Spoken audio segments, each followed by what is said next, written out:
you're ready. We're about to do some fiberglass work. We get a lot of questions about how we do the fiberglassing. Also, people always see us rolling air out with these rollers and are asking us, why do we do that? So I figured this would be a good example to show you, and I'm also showing you how you could do things at home. Remember, like all the safety stuff, you really got to be up on, wearing glasses, respirators, all that type of stuff. And if you don't know what you're working with, you probably shouldn't be working with it. This here, we just brushed on some gel coat. It didn't flow out as good as it normally does. We actually usually spray it on, but since we're trying to do it at home stuff, we figured this would have been a good way to do it. This is one of our molds for a seat pan. You know, first what we do is we clean it really good, make sure there's no imperfections on it. We'll clay any holes. That's by taking any of the holes or imperfections that's on there and putting a little bit of clay in there.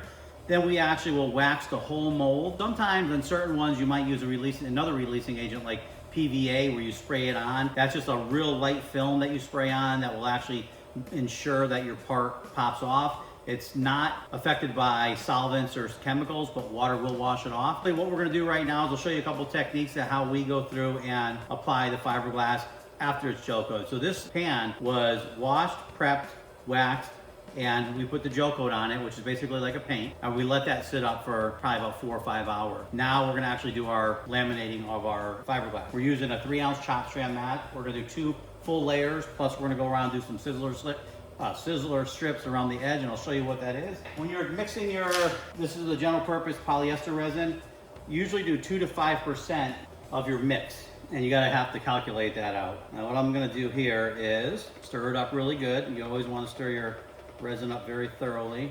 So I always go through and I'll actually wet out the gel coat, especially if you have gel coat that's put on like this where it's a little lumpy and bumpy. Get it nice and wet. Now you can just take and put your chop strand mat right over this and start wetting it out, but I want to kind of work this quick and I want it to be very malleable.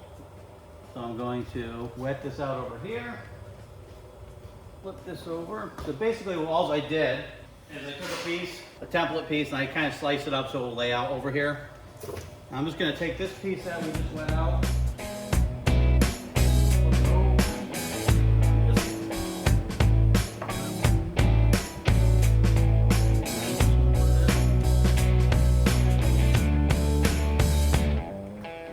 When you're working with fiberglass, you always want to move kind of quickly.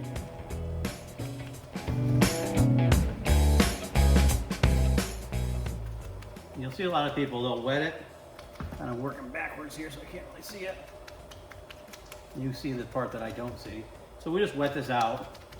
And you'll see a lot of times you'll tamp with your brush like I'm doing here. What that does is kind of pre-work some of the air out of this. So you see these big air bubbles in here. We're just gonna kind of push them out. Now, you're also gonna see that because we sliced it, you're gonna spread apart and you'll see some V's that are open, like these areas here. Our next layer is gonna go on and hopefully cover those. And then what we'll do is we'll work out an actual sizzler strips to go around to cover up all that stuff. So let me wet this one out right now. And again, the reason I'm wetting them out off here is because you want the resin to saturate through here. Then it will work a lot easier. You'll be able to work out your air bubbles quicker. You're doing fiberglass work too. You'll learn to try to use just your fingertips, and a lot of times you actually use your brush as a tool to put things over so you don't really get dirty with a lot of stuff on you. Okay, gotta mix up a little more resin quickly because you gotta work fast, especially when it's hot like this. This will lock up on you really fast, and we're trying to avoid that. Let's get this nice and wet. So normally I would probably just go through and put our sizzler strips on there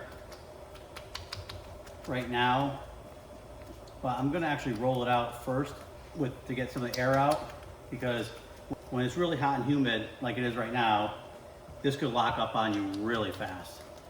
Normally you have 15-20 minutes to work with this, but today we don't. So I'm gonna go around, we're gonna roll out the air. Can't see your side, so I'm hoping it looks as good as this side. This here is, this roller we're using is a bubble buster.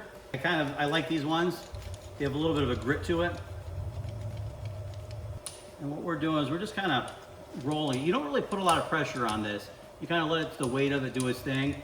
And there's little tiny air bubbles, which I know you can see the big ones, but we're trying to get these little guys out of here that are, you know, very, very small. And what happens if you don't take the air out is it's totally going to blister and you'll have air in there. So if this was like a part for like a car or motorcycle, other than a seat, you would actually, when the sun hits it and it heats up, you might actually see it blister up and swell up on you. Come on in. Are you hiding out over here? Yeah. I'm trying to do a how-to video. Oh, my bad. I messed you up. No, you're good. You're just gonna be in it. How you doing, brother? Good, how are you? Good. Good.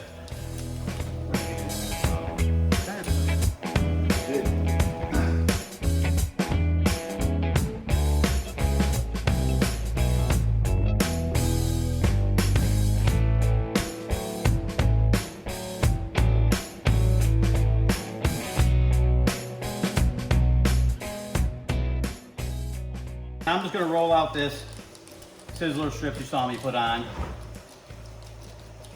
And we're going to, this basically, all those little V areas that were open, these layers will actually connect those together, cover them, and now we have more than enough material on the sides. And we're just gonna keep rolling it till all the air is out. And you want a nice uniform finish. As you can, if you can see that, as I'm rolling it, the 2 layers that we just put on there are actually feather edging out, so they're blending with the original layers. And now it's gonna be nice and sturdy. Okay, so I'm gonna try to bring it in a little closer so you can see the air bubbles. Now I'm not putting any pressure on here, I'm just kind of rolling it back and forth. We just wanna melt everything together. This one here, I got a little bit too much resin on it, but here's some air. I don't know if you can see that. There, you see that little guy? Which that's actually a big piece of air. So I'm just gonna take that and then just try to roll it right out of here. We'll roll it right out of here. And work it all out. And when we're done, we get all the air out. Any area that there's like a sharp edge, you really want to spend your time working that. Just keep working around.